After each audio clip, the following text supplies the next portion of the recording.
प्रिय विद्यार्थियों, आज हम लेकर के आए हैं अगली क्लास। अध्याय है हमारा 9। इसमें है अंतरराष्ट्रीय व्यापार और ये खंड हमारा आ है।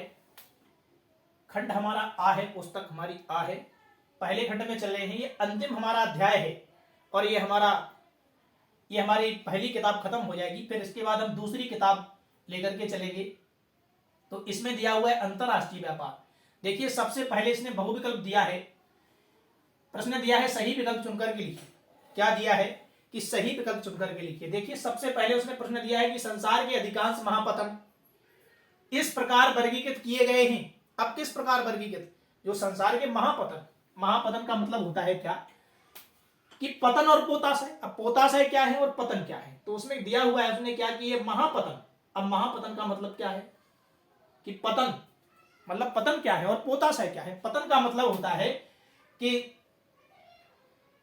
जो तट होते हैं, तटों पर महापतन, मतलब इसमें कितना व्यापार किया जा रहा है। तो इसमें दिया हुआ है सबसे पहले नौसेना पतन। ये नौसेना पतन बिल्कुल नहीं हो सकता है, हमारा गलत है। फिर दिया है उसने विस्तृत पतन। हाँ, विस्तृत पतन होना अनिवार्य है महापतन में। विस्तृत पतन ये हमारा राइट आंसर है। क्या है? ये हमारा राइट आंसर है। क्यों है राइट आंसर? क्योंकि ये क्या कह रहा है कि महापतन, तो पतन में तट तक जल की गहराई होना चाहिए। अंतरराष्ट्रीय व्यापार करने के लिए विस्तृत पतन होना चाहिए। तब तो हम क्या करें भैया, एक साथ में 10-10, 20-20 जहाजें रख लें और उनमें क्या करेंगे, माल रख करके अंतरराष्ट्रीय व्यापार के लिए, अंतरराष्ट्रीय मतलब दूसरे देशों की तरफ भेज देंगे। फिर दिया है तेल पत्तन। अब ये तेल पत्तन है भैया, ये तेल पत्तन गलत है। औद्योगिक पतन, ये औद्योगिक पतन भी नहीं हो सकता है। क्या है हमारा राइट आंसर? राइट आंसर है भैया विस्तृत पतन। विस्तृत पतन होना अनिवार्य है।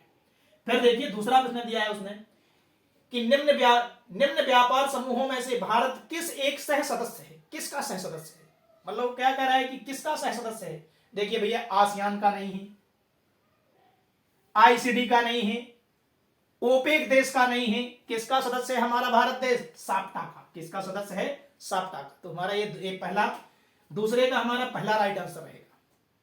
फिर इसके बाद दिया है उसने व्यापार का आरंभ स्वरूप था। अब भैया, व्यापार को आरंभ स्वरूप कितने से माना जाता है, जो बता दो। देखिए, व्यापार है तो वस्तु विनिमय से तो भैया बिल्कुल निश्चित है कि वस्तु विनिमय से क्या करो या व्यापार करो जा सके। लेकिन भैया, रुपया देके व्यापार नहीं करो जा सकता। फिर क्या है, चेक देके भी व्यापार नहीं करो जा। चेक ले लो, कल हमें गेहूं दे दी, ऐसा नहीं किया जा सकता है। ऐसा क्यों नहीं किया जा सकता है कि चेक दे करके आपको कोई माल नहीं देगा किसान। रुपया देके भैया व्यापार नहीं करो जा सकता कि आज हमसे रुपया ले लो और कल व्यापार हुई, तो नहीं हो सकता है। कैसा होगा? वस्तु विनिमय व्यापार होगा भैया। कैसा होगा? वस्तु विनिमय। हम वस्तु देंगे और वो हमें पैसा देगा। फिर नगद व्यापार, नगद व्यापार नहीं हो सकता, ये भी हमारा गलत है। फिर देखिए, चौथा प्रश्न दिया है उसने। चौथा प्रश्न क्या दिया है? चौथा प्रश्न दिया है कि व्यापार का आरंभ माना जाता है। अब व्यापार का आरंभ किससे माना जाता है? इसमें व्यापार का स्वरूप माना जाता था और इसमें क्या माना गया है? व्यापार का आरंभ। अब देखिए, व्यापार का आरंभ किससे हुआ?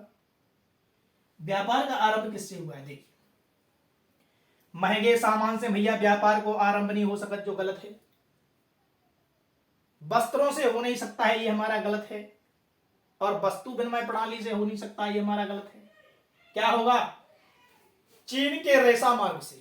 किससे होगा? चीन के रेशा मार्ग से। और रेशे से क्या बनता है भैया? कपड़ा। तो हमारा ये राइट आंसर है, चीन के रेशा मार्ग। फिर प्रश्न दिया है उसने, पांचवा प्रश्न दिया है कि अंतरराष्ट्रीय व्यापार संगठन की स्थापना की गई है। अब कब की गई है अंतरराष्ट्रीय व्यापार संगठन? तो देखो भैया, 1935 में तो राष्ट्रीय रिजर्व बैंक की स्थापना हुई। 1940 में रेडियो तरंगों की स्थापना हुई। आजादी के समय भैया हमारा कछु भाव नहीं हतु। फिर किसके समय हुआ है? 1930 में अंतरराष्ट्रीय व्यापार की क्या हुई है? स्थापना हुई है। तो ये हमारा पहला राइट आंसर है। रिक्त स्थानों की पूर्ति कीजिए। देखिए, फिर इसके बाद दूसरा प्रश्न क्या आता है कि रिक्त स्थानों की पूर्ति कीजिए। अब देखिए, पहला रिक्त स्थान दिया है उसने। क्या दिया है? वर्तमान समय में व्यापार का मुख्य आधार ... बैंकिंग है। तो वर्तमान समय में भैया किसको उपयोग हो रहा हो सबसे ज्यादा? अंतरराष्ट्रीय, विदेशों के लिए भैया बात चल रही है। अब जब विदेशों के लिए बात चल रही है तो किसका भैया, किसका उपयोग करेंगे सबसे ज्यादा? बताइए, आप लोगों के लिए छोड़ दें क्या ये? बताओ, किसके लिए क्या करेंगे वर्तमान समय में? व्यापार का मुख्य आधार इंटरनेट बैंकिंग है। क्या है भैया? उत्तर देख लो, इंटरनेट बैंकिंग। क्या है? इंटरनेट। वर्तमान समय में इंटरनेट का बहुत उपयोग कर रहे हैं, ये हमारा इंटरनेट राइट आंसर रहेगा, इंटरनेट भरना है इसमें।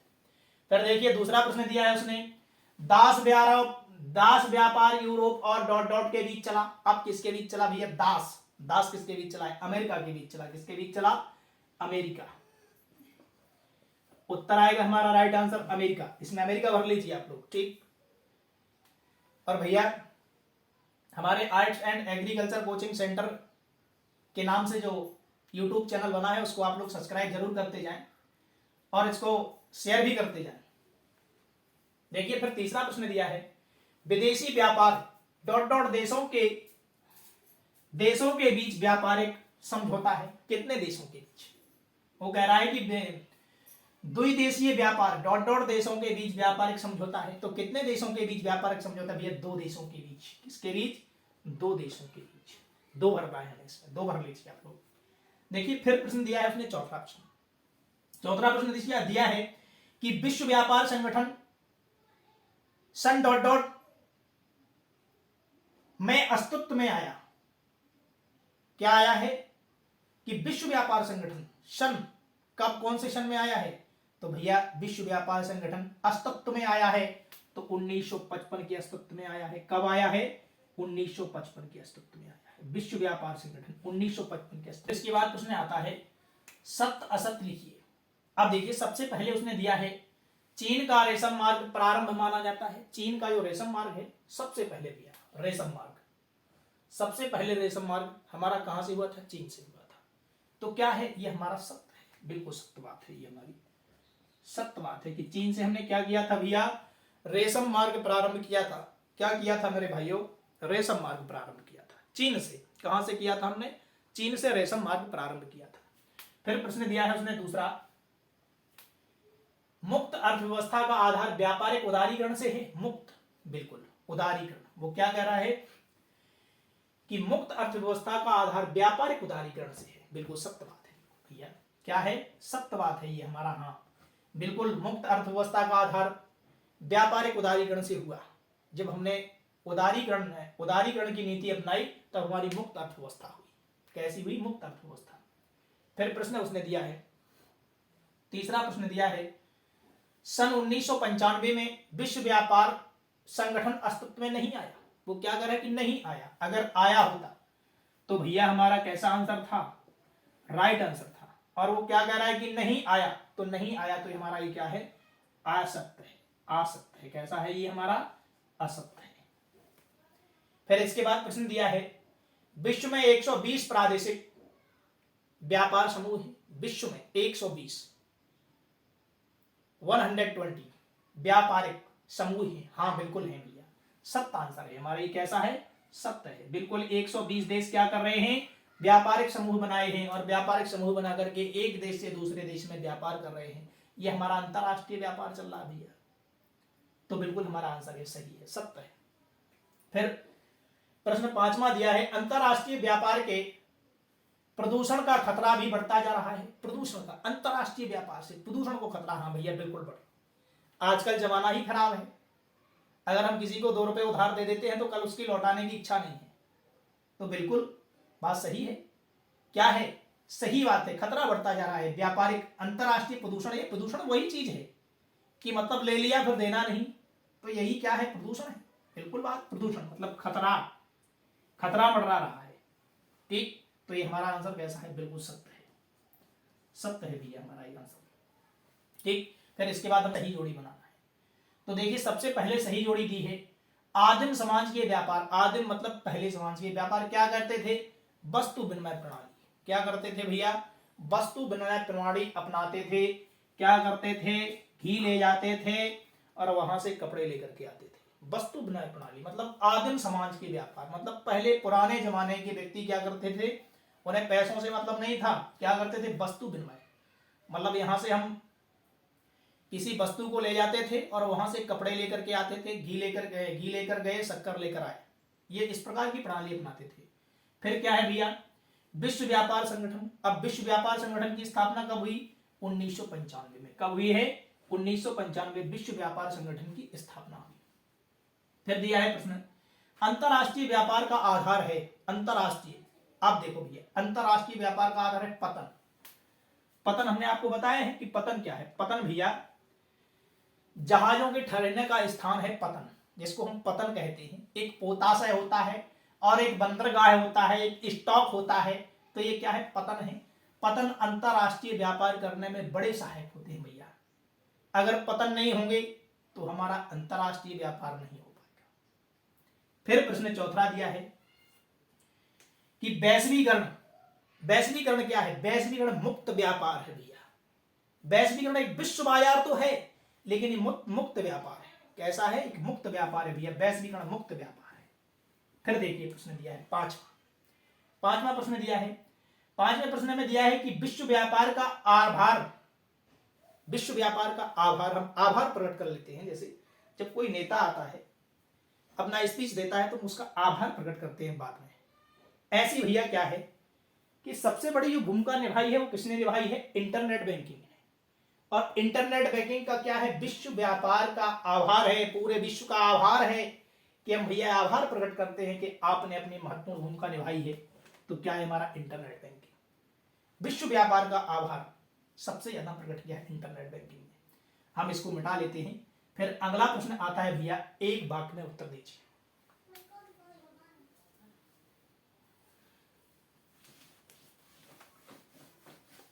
फिर इसके बाद प्रश्न आता है, एक वाक्य में उत्तर दीजिए। सबसे पहले प्रश्न लिखा हुआ है कि अंतरराष्ट्रीय व्यापार क्यों प्रारंभ हुआ। अब देखिए भैया क्या कह रहा है वो कि अंतरराष्ट्रीय व्यापार क्यों प्रारंभ हुआ, क्यों हमें अंतरराष्ट्रीय व्यापार करना पड़ा। तो उत्पादकों की विविधता के कारण। जैसे उत्पादक, उत्पादक भैया हम लोग कहलाते हैं। जैसे हम गेहूं का उत्पादन करेंगे वो क्या कहलाएंगे, हम उत्पादक। अब हम हमारे पास ज्यादा गेहूं हो गया, विविधता हो गई, मतलब बहुत हो गया, तो विदेशों में तो बेचना पड़ेगा भैया। इसको हम क्या करेंगे, फेंक तो सकते नहीं है। जिस देश में होता नहीं है हम उस देश के लिए एक्सपोर्ट कर देंगे। ठीक है, एक्सपोर्ट कर देंगे तो उसको क्या कहेंगे भैया हम, कि अंतरराष्ट्रीय व्यापार का प्रारंभ हमने उत्पादकों की विविधता के कारण किया है। हमारे पास में उत्पादन ज्यादा हुआ तो हमने अंतरराष्ट्रीय व्यापार प्रारंभ करना चालू कर दिया। फिर प्रश्न दिया है दूसरा कि अंतरराष्ट्रीय व्यापार कब से बढ़ा। अब वो कह रहा है कि अंतरराष्ट्रीय व्यापार कब से बढ़ा भैया, ये भी प्रश्न है। क्या कह रहा है कि अंतरराष्ट्रीय व्यापार कब से बढ़ा, यही प्रश्न दिया है। तो कब से बढ़ा है, औद्योगिक क्रांति के बाद। किसके बाद हुआ है भैया, औद्योगिक क्रांति के बाद। फिर प्रश्न दिए हैं। इसके बाद फिर प्रश्न आते हैं वेरी मोस्ट इंपोर्टेंट क्वेश्चन जो इस अध्याय की है। ये अध्याय हमारा भैया एनसीईआरटी, ये अध्याय हमारा एनसीईआरटी बुक के अनुसार अध्याय हमारा भैया ये 8 है। और वैसे जो पुरानी पुस्तक है उस पुस्तक के अनुसार हमारा अध्याय 9वां है। और अध्याय हमारा 9वां है ये अंतरराष्ट्रीय व्यापार। क्या है हमारा, अंतरराष्ट्रीय व्यापार हमारा अध्याय है। इस अध्याय में हमने वेरी मोस्ट क्वेश्चन दिए हैं जो 100% भैया आपकी वार्षिक परीक्षा में आएंगी। 100% ये वार्षिक परीक्षा में आने के लिए तैयार है ये क्वेश्चन। तो देखिए सबसे पहले हमने क्वेश्चन दिया है कि अंतरराष्ट्रीय व्यापार क्या है। अब सीधा सा जवाब देना है कि अंतरराष्ट्रीय व्यापार एक देश से दूसरे देश में क्रय विक्रय की जाने वाली वस्तुओं को अंतरराष्ट्रीय व्यापार कहते हैं। इस प्रकार का आप उत्तर दीजिए। फिर इसमें लिखा है दूसरा प्रश्न कि अंतरराष्ट्रीय व्यापार के प्रकार क्या हैं। अब अंतरराष्ट्रीय व्यापार के प्रकार का है भैया, का सहायक है। अब सहायक लिख दो यार, पतन है, पोताशय है, बंदरगाह है, ये प्रकार है उनके। इंटरनेट है, ये प्रकार है कि नहीं, इस प्रकार का हमें लिखना है। फिर दिया है प्रश्न तीसरा कि व्यापार संतुलन क्या है। फिर प्रश्न तीसरा आता है कि व्यापार संतुलन क्या है। अब व्यापार संतुलन भैया, व्यापार संतुलन वह संतुलन होता है जब क्रय और विक्रय वस्तुओं को एक स्थान से दूसरे स्थान पर बेचते हैं और उनका मूल्य समान स्थिति में रहता है, उसको व्यापार संतुलन कहा जाता है। इस प्रकार का हमें उत्तर देना है। तो भैया हमारा ये खंड आ